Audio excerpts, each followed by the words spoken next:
Starting your day off with a take on Vegas you won't get anywhere else. Hi, I'm Holly Madison, and I listen to Brian Shapiro. Hi, this is William Shatner, and I listen to Brian Shapiro. Hey, this is Larry the Cable Guy, and I listen to Brian Shapiro. Why? Because I'm a good American. So is he. And if you don't listen to him, you need to pack up and leave this country. This is the Vegas Take with Sharp and Shapiro. Welcome all again! What's up, everybody?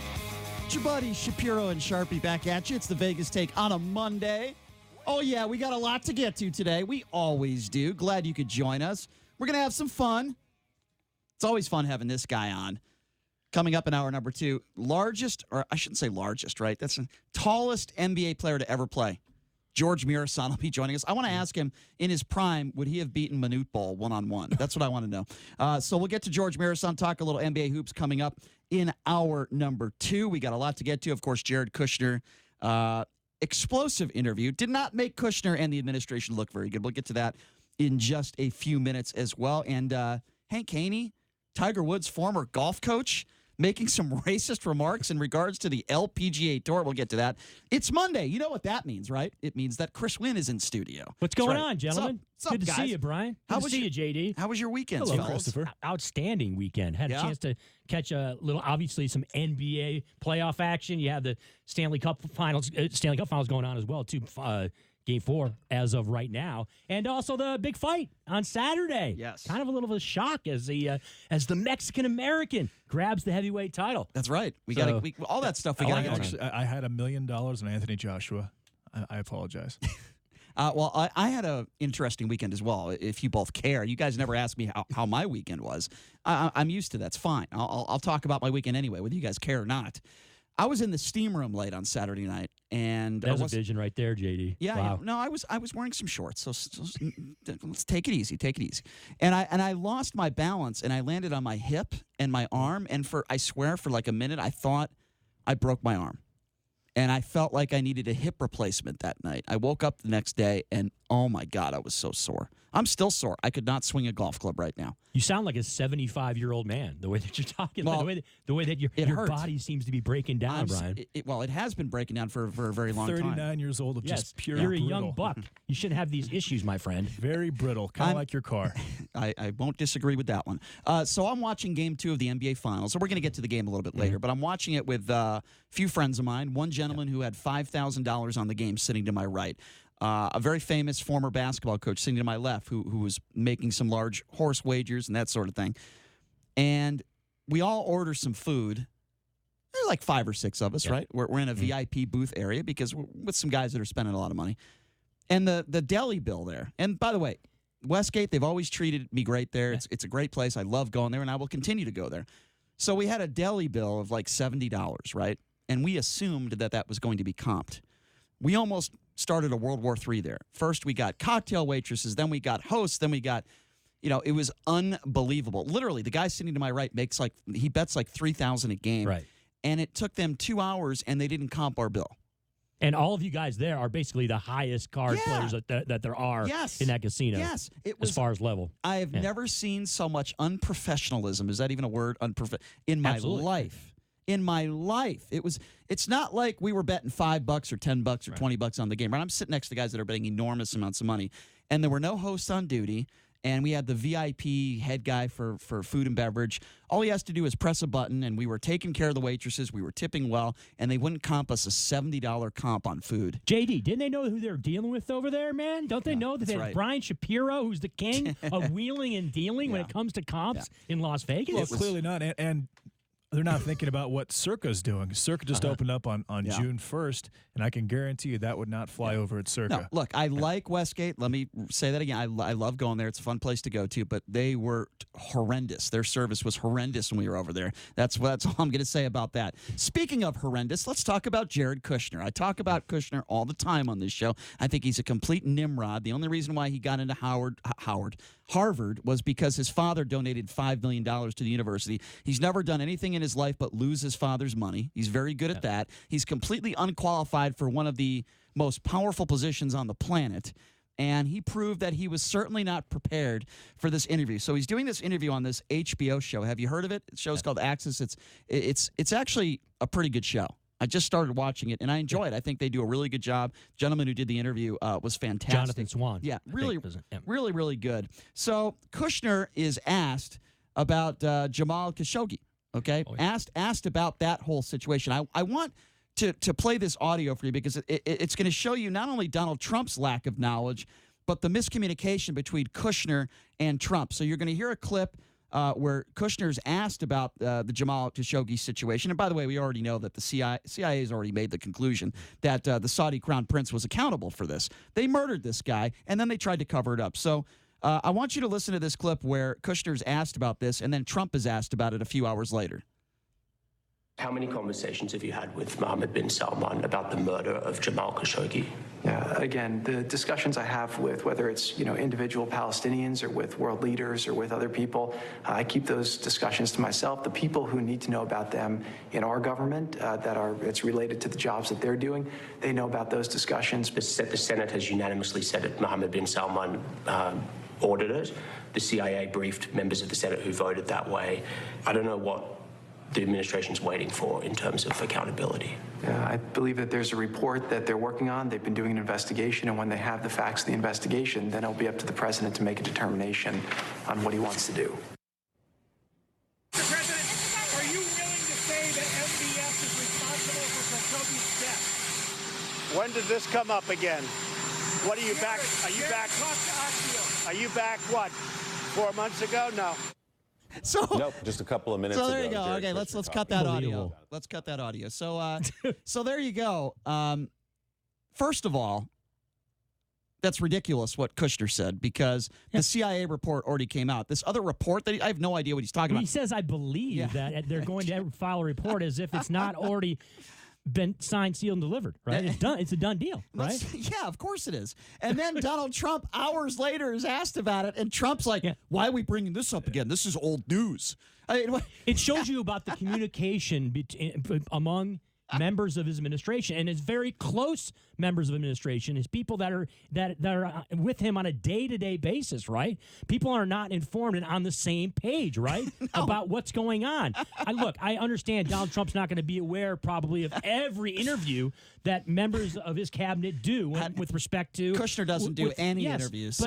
But Jared Kushner never does any, and you're trying to tell me that Donald Trump shouldn't be aware of an interview that he does with Axios on HBO? It's just ridiculous. Within 24. I mean, it doesn't make any sense. And then Trump is on opposite ends of the spectrum. He's like, why are you even bringing this up, right? That's a legitimate question they asked Donald Trump. Absolutely. And he makes it like the report. Well, this is old news. I mean, that's what he's saying. Okay, it gets worse, though. The interview gets worse. We remember the Russian meddling in the election, and we know that this email that Jared Kushner got with this Russian meeting, okay? I want you guys to listen to this. He's finally asked about this Russian meeting, and Kushner, for the first time I've ever seen, raises his voice and gets a little annoyed. Go ahead and play that. On June the 8th, 2016, you were sent an email with an offer of help for the Trump campaign from the Russian government. I'm sorry, which email are you talking about? The email from Ron Goldstone. Look, Jonathan. No. My question to you is, why didn't you pick up the phone and call the FBI? It was an email that said Russia, that said the Russian government was trying to help. Why didn't you do that? Jonathan, we're in a place now where people are playing Monday morning quarterback and they're being so self-righteous. Let me put you in my shoes at that time, okay? I'm running 3 companies. I'm helping run the campaign. I get an email that says show up at 4 instead of 3 to a meeting that I'd been told about earlier that I didn't know what the hell it was about, okay? I show up at the meeting. I stay for 15 minutes. It's a clown show. 1 second. No, let me finish this. I text my assistant and say, can you give me a call to get me the hell out of here? This is a waste of time. I leave. I never would have thought about that meeting again, okay? Had there been something that actually was nefarious at that meeting that came up, maybe we would have done something different. But the reality is that the meeting was a total waste of time. But would you call the FBI if it happened again? I don't know. It's hard to do hypotheticals, but the reality is that we were not given anything that was salacious. It's not hypothetical. First of all, you call the FBI. First of all, there's nothing. Yeah. Can we just stop for a second? Do we understand what position this guy Kushner is in? He was just asked if you were in that situation again, would you call the FBI? And he said he's not into hypotheticals and he's not sure. It's not hypothetical. That is what the proper procedure should have been. I'm laughing because it's so ridiculous. And the director of the FBI was asked about this in front of Congress and said, if somebody tries to interfere in the election or at least tries to give somebody dirt, we want you to contact the FBI. Was Kushner not listening to that? Does he still not know? This is more evidence, Brian, of just sheer incompetence, okay? Jared Kushner, okay, no matter how much potential he may have when it comes to the business world or, what particular positive assets that he has as a person in society, he's just flat out not prepared to be a diplomat. He should not be in government. He has no business whatsoever. Just because you're the brother and son-in-law. Pretty polished to me in that interview. It wasn't a terrible. He sounds polished all the time. He's decently eloquent and articulate. Do I have a huge problem with him specifying what email it is? No. And Trump obviously wants to move on from this since it was 4 months ago. Well, but what do you mean you can't move Trump on has from nothing it, to do with this. We're talking about Kushner and his decision-making ability here. Right? I mean, it's about Jared Kushner. And look, he can sound polished. I can go on the radio and have a very velvety, smooth voice and consider myself an unbelievable orator, Well, here's where this doesn't make me smart. This is what says it all about Kushner. Okay, this is what says it all. He was asked, do you think that the president is a racist? Is that fair? And Kushner's response, of course, he's going to defend his father-in-law. I understand that, but here's where it gets interesting, where this guy asked Kushner, what about when Trump used the birtherism stuff when it came to Obama for 5 years, just, because of the color of Obama's skin? Why would you say that he wasn't born in this country for 5 years? And Jared Kushner's response is, well, I wasn't really involved in that. And then the guy goes, I know you weren't involved in it, but do you think President Trump, when he used the birtherism stuff with Obama, isn't that racist? And then he answers the question the same way. He doesn't answer it. He says, I wasn't really involved in that, and that was a while ago, because Jared Kushner is a coward. And then when asked about many policy questions, he uses the same response. He says, it's not really about my opinion. It's what the president wants to put forward. That says it all right there. Kushner is a robot for Donald Trump, just like many in his administration. It's the same thing. Kushner really he failed to show any of himself, really, in his own opinions. It's all about Donald Trump, his father-in-law. Whatever Donald Trump does, that's it. Kushner is completely robotic. It is nonsense, and I want to open up the phone lines. What do you guys think about this Jared Kushner interview? Let me open up the phone lines at 257-5396. Again, the number to call if you want to be a part of this conversation. I really do think that Kushner made a complete ass of himself. If you think otherwise, I'll be glad to call in and give us your opinions. Again, that number one more time, 257-5396. And this is one reason why, Brian, that it's very difficult for me to think that we should have family members as part of your cabinet, okay? This is why, because look, I'm going to sound like I'm defending Jared Kushner a little bit here and push back on what you just said. Look, and you mentioned it, it's a son-in-law, so he's going to defend him, okay? And he was kind of you're put in an impossible position if a reporter is going to ask you a question like that. Well, then is your father-in-law racist, right? Yeah. And you think he's racist. There's a no-win situation there. You're messing with executive Kushner. Power. You're messing with then maybe what does Congress or does the other side of the political spectrum decide who is actually in a president's cabinet? Well, because the president's going to decide who is qualified and who isn't. Well, when's the last time that we have this issue, right? It was obviously with the Kennedy administration, okay, right, when Robert Kennedy was the Attorney General for JFK. And, a little bit, I guess, probably in the 90s with Hillary Clinton as the First Lady because she was so involved with policy as well, too. And then wouldn't you want the president's cabinet to consist of individuals that the person trusts, which assumingly would be possibly a family member? 100%. Okay. But I'll address that by saying I think you need to be qualified for the position. Exactly. But who makes that decision on who if you're qualified or not? Ultimately, Donald Trump. The president right. does, exactly. So unless you take that away, then the argument's moot. Well, you would hope that a president would use his I guess you could say logic at what's best for the country, and instead of picking and choosing a bunch of family members who you might or might not trust, how about choose people that are in the right spot for the job? Let's take some phone calls on this at 257-5396, and let's start with Brady. Brady, what's up? Hey, Brady. Yeah, good afternoon. I want to bring up, you were talking about that Khashoggi guy again. Yes. And that's a dead subject for me. First off, that guy was in the Muslim Brotherhood, was friends with bin Laden when growing up, and you people are trying to defend this Muslim Brotherhood guy. Okay. Wait. Defend. Are you trying to justify the murder? Is that what you're trying to do right now? There's no defense here. I mean, Khashoggi basically got himself killed. He called out the Saudi royal family, which you cannot do over there. He was dismembered and murdered. Are you trying to justify that? Brady, what part of murder do you not understand? Again, you're dealing with the Muslim Brotherhood. Or Didn't ask you. No, we're not. No, we're not. No, it's not. He was a journalist. No, he's not. Khashoggi's not the point man. He was not the face of any Muslim Brotherhood. Affiliations possible. Here's what amazes me. You're making a lot of assumptions. Brady, here's what amazes me. Regardless of your thoughts on this guy, and we could agree to disagree on that, and that's fine. Yeah. The bottom line is, okay, the prince and his people cut this man up into pieces. They murdered him. They tried to cover it up the rug. Why don't you talk to his family? And why don't you tell his family, you know what? This is a moot point. Sorry about that. Goodbye. How dare you say that? How about next time when you're dealing with a country like Saudi Arabia? So you don't want to talk about the subject. You don't want to talk about what I just. They brutally murdered this guy, and nobody in the Trump administration is holding them accountable. And you just want to throw it under the rug, man. What are you doing? What are you talking about? Well, maybe next time you should be on the right side and not a Muslim, and maybe on the right side. Brady, you're trying to rationalize around and give us reasons why you think Khashoggi should have been murdered. Is that what you're trying to do right now? Is that what you're trying to say? Maybe next time Khashoggi better not open his mouth about. Next time he's not alive anymore. What are you talking about next time? There is no next time. All right. Well, yeah. That's a complete moronic statement you just made. How about next time? Don't call into the show and make yourself sound like an ass. How about that? 257-5396, 702-257-5396. Let's be serious. Khashoggi basically got himself murdered. No, he didn't. Well, no, he didn't get himself murdered. He went into a situation in Turkey that obviously was wrong place, wrong time. There's no question about that. He said some things. He put himself in a terrible situation, and he challenged the wrong people in the wrong place. But I don't think he deserved to die over that. There's no justification for the Saudi government, particularly MBS, to take those steps to murder somebody. This guy saying he was friends with Osama bin Laden, basically calling him a terrorist. That guy should be ashamed of himself. Let's go to Brian. Brian, what's up? I'm blowing the whistle here right now already. What's up, Brian? I hope you got the fire extinguisher handy. You got the black and white striped shirt on, Brian? From here.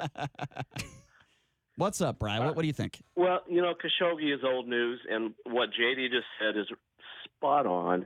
He was mixed up into a whole bunch of stuff that he should not have been involved. He wasn't just simply a Washington Post reporter. Guys, why are we? Brian, I got to stop. Let me stop you just for a second. Why are we talking about rationalizing reasons why he got himself killed? I don't understand why that is the part of the topic. Because you want to blame it on Trump. It has nothing to do with No, I'm blaming it on MB. We're blaming it on MB. Brian, we're blaming it on MBS, not Trump. All I'm saying is that Khashoggi assumed the risk. Do you feel bad about a drug dealer? So all journalists that are in the Muslim world assume just listen. risk? Do you feel bad about a drug dealer who gets murdered by another drug dealer selling a large amount of drugs in that industry? No, I don't feel bad about that. But you know what? Okay. The drug dealer who killed him is still wrong for killing him, right? Listen. First of all, Khashoggi, as far as I know, he didn't break any laws. No. Okay, that's number one. Number two, Brian, I have never. And you know how much I dislike Donald Trump, Brian. You would know that more than anybody, okay? But I have never said on this show or off the radio blaming Donald Trump for this murder. But what I have done is I've blamed the administration for not holding the MBS accountable. Those are two completely different things. Well, you don't seem to understand the mixed bag that is the Middle East right now. I understand that there was a brutal murder and they tried to keep it under the rug. Saudi Arabia last week for different violations. Nothing to do with what we're talking about. People do. It's their religious so that's beliefs. what? Brian, we understand there are a lot of issues with the Middle East. With it, but it happens, okay? And then you get away from the Saudis. You got people even worse than them. So what is your point? We're talking about one specific murder, a targeted journalist that was living in the United States that happened to be from that country. He's not a journalist, Chris. He's not a journalist? He wasn't a working journalist in Washington, D.C.? Okay, let's just take Brian, even though I disagree with him, let's just say he's right. He wasn't a journalist, and he's a political operative. Yeah. Let's just say he's right. Here's what we know for sure, Brian. We know that Khashoggi's... You don't know anything for sure. Okay, so you tell me if this isn't true then. Okay, why don't you let me finish my statement? Let me finish my statement, and you can tell me if you disagree with it. We know that he's chopped up underneath the ground somewhere or thrown in a lake. We know that he was brutally murdered. We know that the prince, the Saudi crown prince, he's accountable. They're accountable. They tried to put this underneath the rug and they tried to cover it. That's what we know. Now, if you want to talk about this guy and say, well, he's not a journalist, he's a political operative, guess what, Brian? I don't care. The bottom line is it was a brutal murder. It was a brutal murder, and there needs to be accountability, because if there's not, they're going to do stuff like this again. Well, you can count on it's going to happen again. This is Saudi Arabia we're talking about. Especially if the Trump administration does nothing about it. And Chris Wynn, if I might finish my statement. Okay. What I'm trying to get through to you and Chris Wynn is this is going to happen again because these people don't operate like we do. They don't have a constitution like we do. They're still operating in 14th century politics. Okay, I get what you're saying, but with that being said, is that an excuse for not holding them accountable and doing something about it? No, it's not. But this is there's my point. There's no but then, Brian. There's no but. Brian, there's no but. Yes, the reason why, Brian, let me finish my statement. Okay, please. okay.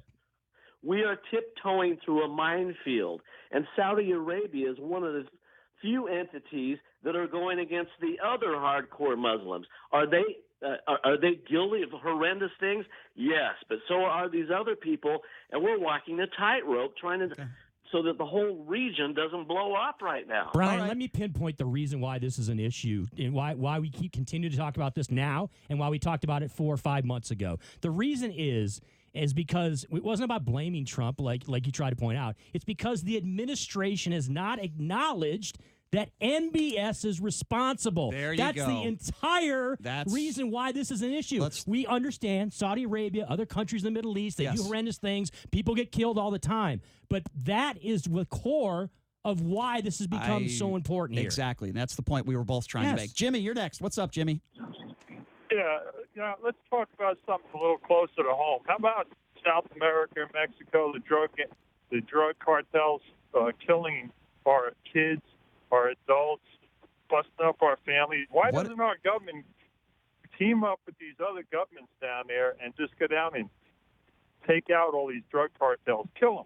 Is this something that you think this is something that is an epidemic that is absolutely something that could be threatening to American society, that we're going to have people up here and coming up here and murdering our families and our children's? You really believe that's something that's taking place right now? No, the drugs are killing our families, ding dong. Well, that's a very general statement. Chris, don't be a ding dong. Well, have you watch Listen the to the news? caller. I watch every. Jimmy, I watch every bit of the news. Jimmy, okay, that's fine. Jimmy. From the heroin. Okay, Jimmy, I get it. Jimmy, first of all, Chris is not a ding dong. Number one, I haven't called you any names, at least not yet. That's an original one, though. That's one of the original nicknames. Jimmy, I actually like it a lot. Guys, it is nice. We're talking about the Jared Kushner interview. Okay, and I wouldn't call you a ding dong, Jimmy, because you seem like a very intelligent person. But when somebody calls, you call me a moron. Okay, well, you can let me finish. So Under normal, okay, that's fine. I would never call you that. Usually, when people call into a radio show, usually they want to talk about the actual topic that the hosts are talking about, and people that hold on, let me finish. Hold on. If somebody, I'm getting back to the subject. Okay, well, I'm finishing my statement. It's not your show. So usually when somebody calls up and they don't talk about the subject that the hosts are talking about, I would call that person a ding dong. But I would never call you that, Jimmy. Our people are getting murdered. Okay, thank you, Jimmy. I've lost half my listeners because of your ding dong call. We were talking about a journalist who got murdered, who is from Saudi Arabia that lives in the United States. Yeah. You want to get into the debate about tariffs and about the southern border? We can do that. That's a whole other subject. Okay, that we can get into. And we're still informed about that also, Brian, right, and JD. Yeah. But we've been talking about the Khashoggi and particularly the Jared Kushner interview that he did with Axios last night. All right, 257-5396. Hopefully the next caller isn't a ding-dong. Let's go to Chuck. By the way, aren't ding-dongs like ice cream bars or something? No, they're food, isn't it? It's Hostess. You can call them ho-hos if you wanted to. Those are Hostess so, pastries. I love ding-dongs. They're so good. Chuck, what's going on, buddy? I got a little different twist, but it's about the same guy, Kushner. Okay, go ahead. They're at the Bilderberg Group this week. You're familiar with that? Repeat that. I'm sorry, Chuck. The Bilderberg Group. For years, the press has denied its existence, but it's in actual today's RJ. And Pompeo and Kushner were invited to the Bilderberg Group meeting. It's a secret meeting. I was unaware of that. Who are these people? Who is this Bilderberg? Who is this? It's like the Illuminati of politicians. Oh, is it? So they got all these CEOs and diplomats, and they diplomats design what we're going to do for the next 10 years. Mm-hmm. Which wars are going to start. Mm-hmm. Proxy wars, that kind of What thing. about it? It's a conspiracy theorist wet dream. Yeah. Is it really? Yeah. Yes. All right, But Chuck. it was in go the ahead. actual today. RJ finally admitted there is a Bilderberg. Wait a minute. So the Review Journal actually did a story on this? Is this something that's going to come to the forefront eventually? But Kushner and Pompeo were there, so that kind of concerns me. That is interesting. You know, if you watch this interview, Chuck, and I don't know if you did, Kushner is being pressed on his business entities and the fact that there were some people in some of those very top secret meetings, and then ironically, a week or two after these meetings, the Kushner family were loaned $350 million. He was pressed about that. Of course, he claimed he knew nothing about it. But I do feel like the Kushner family and the Trump administration, I absolutely believe that both families have benefited from the Trump presidency. No, I'll do some recon on that. And that was just recently, too? Yeah, this interview was over the weekend on an HBO called Axios. Is that what it's called? I believe that's what the show is called. Thank you for the call, Chuck. We appreciate it. Look, the bottom line is Kushner made himself look like a moron. Okay. Or ding dong, as one of our callers referenced you, Chris. Yes. And the bottom line is when you're asked, about the birtherism stuff with Trump, he defended Trump ad nauseum and answered the question like a coward. He was asked about the Khashoggi stuff and no accountability to the prince. He was asked about the Russian meeting, and then he says with a smirk on his face, little dumb smirk on his face, "What email are you talking about?" Kushner knew exactly what email he was referencing. It's the email that everybody talked about. It's the email where they said that they were going to be getting dirt on Hillary Clinton, and that's why he showed up to this meeting. He knew exactly what email was talking about. It's not unreasonable to specify what that email is. It just isn't. But what struck me also is that if you're going to agree to an interview like this, that he's going to take that high-handed approach that he kind of took, where he didn't want to answer questions, basically. That's Chris Wynn, J.D. Sharp across from me. I'm Brian Shapiro. We're going to take a quick break. More of your calls at 257-5396 after this.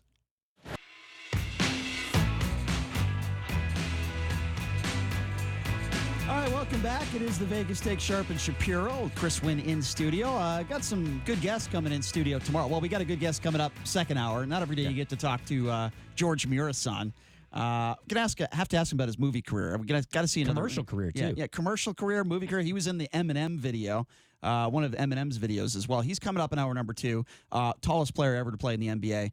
But tomorrow on the show, this will be a lot of fun because this is a guy that struggled through, drug abuse, alcohol abuse, almost lost his life, was going down a very, very bad path. There was parts of his life where he was suicidal, right? Yes. Brian, I think. The lead singer of Creed. Can you take me What a voice, though, right, JD? Yeah. And JD with a little impersonation. Scott Stapp. Yeah, so Scott Stapp, of course, lead singer of Creed, he's in town, and he's going to be joining us in studio with his lovely wife tomorrow. So I want to talk to him about sobriety, of course, and what is it like when you're in your early 20s and your life just turns upside down? You automatically immediately have a hit record, and you're like the top rock and roll artist of the year. I mean, they just hit after hit after hit. What is that like? How did he deal with that? And why did Creed break up and all the sobriety stuff? A lot of questions. So it's going to be a lot of fun. It's going to be interesting. Scott Stapp coming in studio tomorrow, and he was one of my idols growing up, as a musician. So really cool to have him in studio. Also, former Rebel. Right, I always love talking to these former Rebel players. Jerome Seegers will be joining us in studio tomorrow. He's got a basketball camp in town, so we're going to promote that for him, of course. And I want to ask him his thoughts on UNLV, his thoughts on this new coach, T.J. Otzelberger, his thoughts on Dave Rice, because he played for Dave Rice when Dave Rice was fired, right? He did, yes. Yeah, so absolutely. I want to ask him a little bit about that, and he remained here in Las Vegas. He calls Vegas his home, so a lot to get to. So that'll be fun having Jerome in studio as well. So Scott Stapp and Jerome Seegers, both in studio tomorrow, so that's going to be a lot of fun. And as I mentioned earlier, George Murasan will be coming up in hour number 2, so that's going to be a lot of fun as well. We've been talking a lot about Donald Trump. We've been talking about Jared Kushner. I do want to mention this story because I think it's just very funny. That's all. We all know that the whole McCain-Trump nonsense. McCain passing away 8 months ago, and for whatever reason, Donald Trump still wants to step on his grave. He spoke in front of the ship, the USS John McCain, and obviously Trump had to be involved with the covering of his name. It wasn't just somebody in the administration that said, he actually spoke on the amphibious ship that was very near to where the USS John McCain was. Yeah. So the reason why I bring that up is, people in London, they have a very good sense of humor. Trump, this is going to get Trump going. It has to. What they're doing is they have these images of the USS, John McCain ship on a hat, on a Make America Great Again hat, and they have these images all over London for the president to see. And I respect that because, number one, Trump deserves it. He deserves to be shunned for the nonsense when it involves John McCain. And even people way on the right that support Trump, many of them, not all of them, but many of them even called out Trump's behavior when it comes to McCain. It's just reprehensible. It's just so unnecessary. It accomplishes nothing. And unless, and I said this when Amy Tarkanian was on the show, but unless you have smoking gun proof that John McCain committed treason, what are you doing? Oh, I just don't understand. What are you doing? Are we really at a point right now where we have a commander in chief that is so sensitive, right? That is such a pansy that he can't even be around people that work on a naval ship, a United States military ship, and that have the USS John McCain on their hat, and he doesn't. And people in his administration feel the need to keep those people away from President And even Trump. worse, It's unbelievable. even worse, gentlemen, is that Donald Trump, even though he claimed he didn't do it and he didn't order that, No, he did. He also defended it. Well, that was the essence of what I was trying to talk about last week. He said it was well intentioned. Yes, it was like he was like that person was doing the right thing. I'm like, you have to be kidding. You can't defend something that people are going to criticize, Donald. You can't do it. You don't sound good. It's man. just so it's just unbelievably ridiculous. It's to the point where you want to attack his policies because he disagrees with you. Fine. Yeah. And Brian brought that up. But don't consistently just attack him personally because the guy can't defend himself. He is dead. And JD, Shap brought that up last week when Amy was on about how there's people that were calling up to the show and they were basically blasting McCain, who has passed away, who is no longer with us. Even and worse. No way to defend himself. Even worse, okay? we're attacking Trump, and it's horrible the things we say about Donald Trump. But then they decide to attack John McCain. It was classic. It's so pathetic. It's laughable. That's what it is. I was listening to the show and I was blown, and my mind was blown. I have to say that. Yeah, trust me, mine was too. 257-5396, the number to call. 702-257-5396 if you want to be a part of the show. Let's go to Gary. Gary, what's up? What's up, Gary? Hey, Brian. Hey, GD. Hey, I was trying to stay focused. I love rock and roll. You know about Foghat. You know I'm from Port Jefferson. You know I am the guy that wrote "Fool for the City." They didn't steal it from me. I never knew that. Did you write any Beatles songs? No. You didn't. Okay, well that's disappointing. You should have written some Creed songs though, right, Gary? I know you're a Creed fan, aren't you? Gary, what's your favorite Creed song? Well, I love the 1990s. What do they call it? Grunge rock or whatever. Alternative grunge rock and roll. Yes, that is what they call it. I'm a big fan of that music so much. So am I. You're also a big fan of Donald Trump, though, aren't you? All right. Why do you want to start with me? I am a ding dong. I am a moron. No, you're not, I want Gary. to talk about Howard Stern for one moment just to break All right, up. quickly. Then we got to take some other calls. I could talk about Saudi Arabia. I could talk about the fact that they beheaded like 27 criminals and human rights organizations. You know, I could either talk about Howard Stern or an episode on the Gilligan's Island and sum it all up. Well, I'll tell you what. When they made Gilligan the sheriff, he arrested everybody on island, and the plane. See, this is why we need one of those sound effects. Brian, you and JD are too young I know, Gary, for Gilligan's Island, but I'm right on I point. want you to continue. No. Just please continue. No, Yes. he can't. 257, thank you for the call, Gary. 257-5396. Marianne was my favorite. Yes. Let's go to Richard. Richard, what's on your mind? Hi, Richard. Good morning, everybody. What's happening? What's up, Just Richard? hanging out. Hey, I caught the show, and I was listening to the Jared Kushner thing, and then you guys moved on to something else, and I was like, I guess I missed. We the could Jared talk Kushner about. thing. We could still go ahead. We can talk about old Kush. No, I was just watching the interview after I heard you mention it. I was like, well, let me check this interview out. So I checked it out. Yeah. And it looks like he handled himself pretty well. I thought so too. Got sandaled. I mean, got handed a question. It looked like it was a little bit of a surprise, but I mean, in the scheme of things, is anything really a surprise? I kind of know that they're going to ask questions about that. Well, what are for almost 2 years now? He's been talking. Everyone's been talking about the Russian meeting, so he should certainly be prepared in the few interviews that he's done on that. As far as the Jamal Khashoggi stuff, let's just call it for what it is, Richard, and you can tell me if you disagree.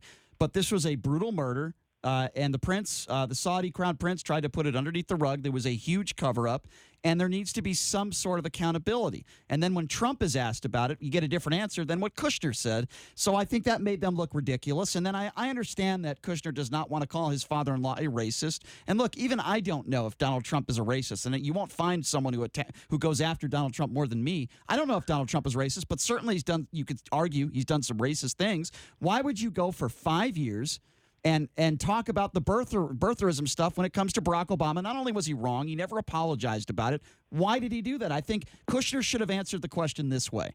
Look, my father-in-law is not a racist, but I disagree with what he did with going after Obama for the birth stuff. I wouldn't have handled it that way, but I don't think he's a racist. Now, if he answered the question that way, I would have respected it because he would have at least acknowledged he's never admitted that Trump has made any mistakes in anything. And I have there's no credibility there, Richard. Well, I don't know about that.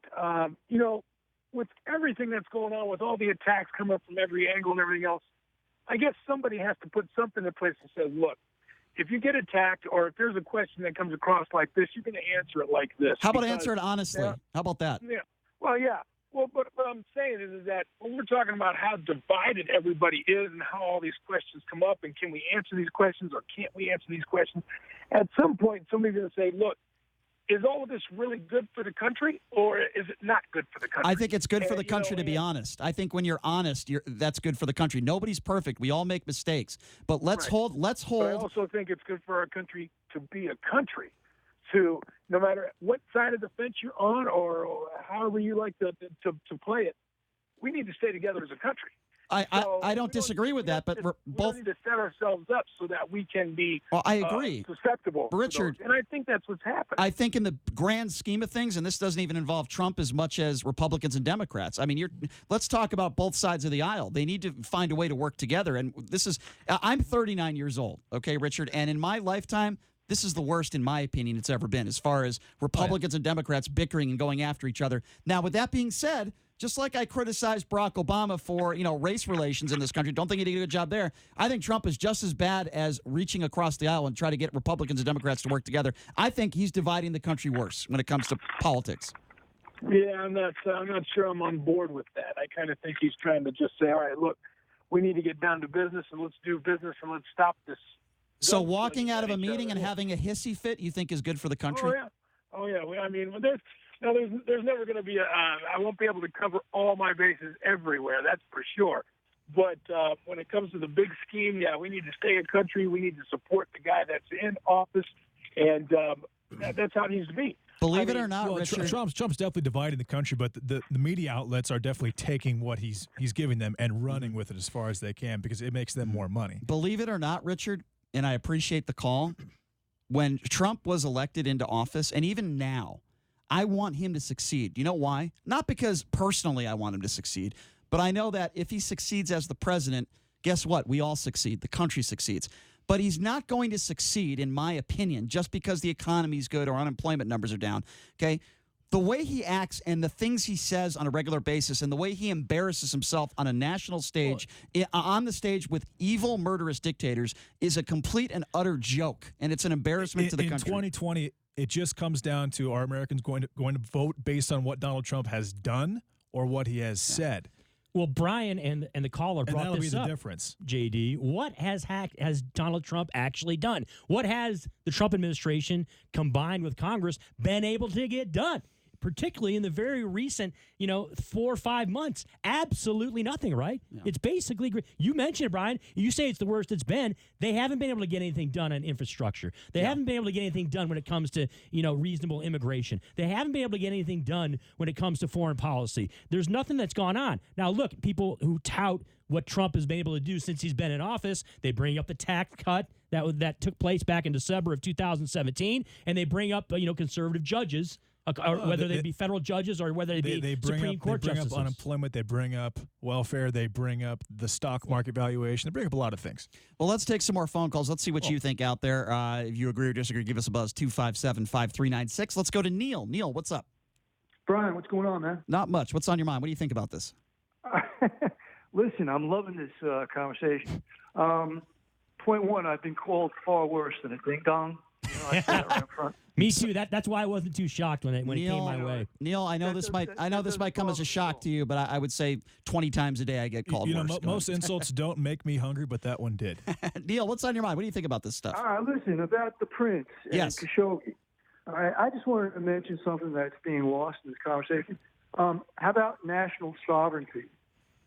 Haven't we learned we Turkey. It cannot was in Turkey. infringe upon another country's national sovereignty? He was killed in Do we Turkey. have any jurisdiction in Saudi Arabia or Turkey? I don't know. He was murdered where? He was murdered in Turkey, and the Turkish officials, as well as I believe the Turkish officials, requested some assistance from American law enforcement as far as the investigation.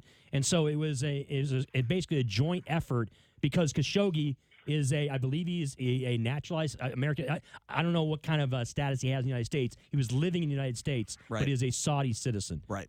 Correct. Yeah, well, fine, but still, I mean, first of all, asking us for assistance. Does anybody have any faith in the FBI anymore or the intelligence community? Absolutely, I do. 100%. I do. Yes. Mr. Mueller. This is a question I'd like to ask Mr. Mueller. What's wrong with Robert Mueller?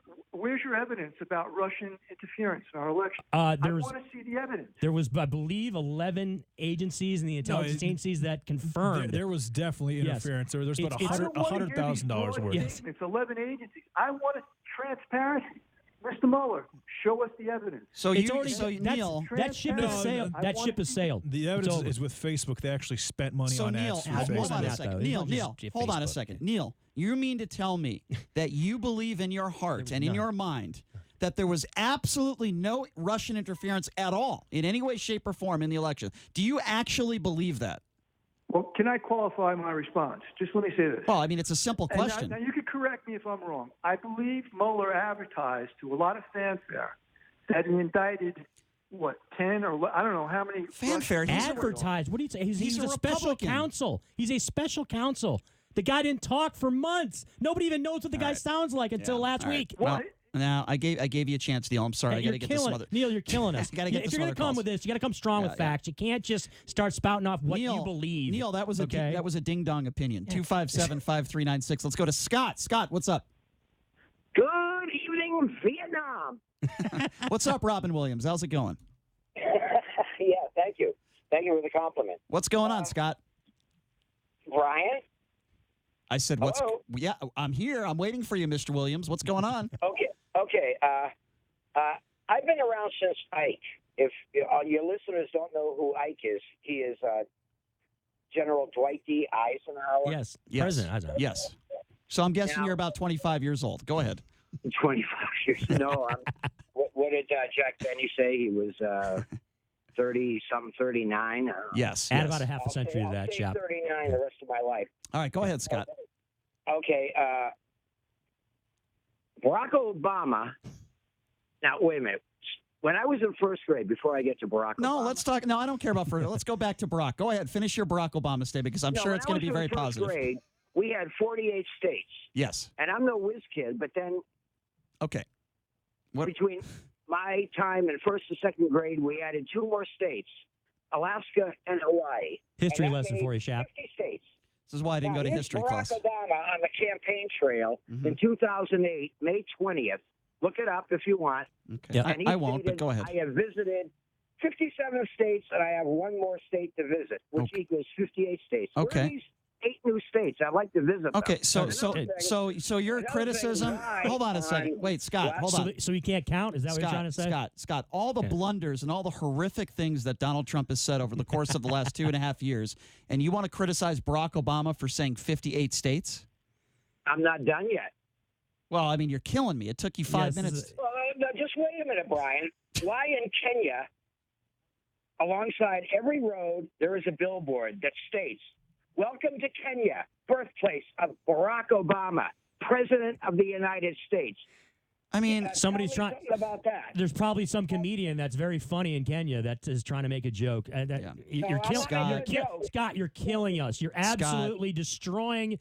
You know, I feel like the guy from the movie where he says, you know, everything you said has just made me, you know, has made us all that much dumber. I can't get back that 5 minutes of my life right there. This entire phone call. If I put up a billboard that said you were born in Afghanistan, and I put up, would that make it true? I mean, what is your point? What is your point in this call? With all due respect, my point is, I was born in Boston, Massachusetts, and I have a birth certificate. Okay, well, guess what? So does Barack Obama, and he showed it. Billboards up along every side. Barack Obama has a birth. Scott. In Afghanistan. Barack Obama has a birth certificate too, and he showed it, and he proved he was born in this country. So it's a moot point what you're saying. What are you saying? You're not making any sense. He proved that he was born in this country. Okay, it's called a birth certificate. Brian, come on. No, you come on. We had 50 states You come on. when I was in second I grade. know it's hard for you to believe. I know it's hard for people like you to believe that an African American could be born in this country and be successful. I know that's really hard for you to believe, Scott, just like Donald Trump, that an African American could actually become the president of the United States. It must be really hard for you to accept that. It was really hard. It took 5 years for Donald Trump, and I don't even think he still accepts it, because for 5 years he went on a lying tour and said over and over again that Barack Obama was not born here. Barack Obama showed that he was born in this country. It was a lie. And in my personal opinion, if there is anybody out there that still believes, like Donald Trump might still believe, that Barack Obama was not born in this country, I can only come to one simple conclusion, sir. You are a racist if you believe that. If you think that Barack Obama was still not born in this country, you are a racist. We got to take a quick break.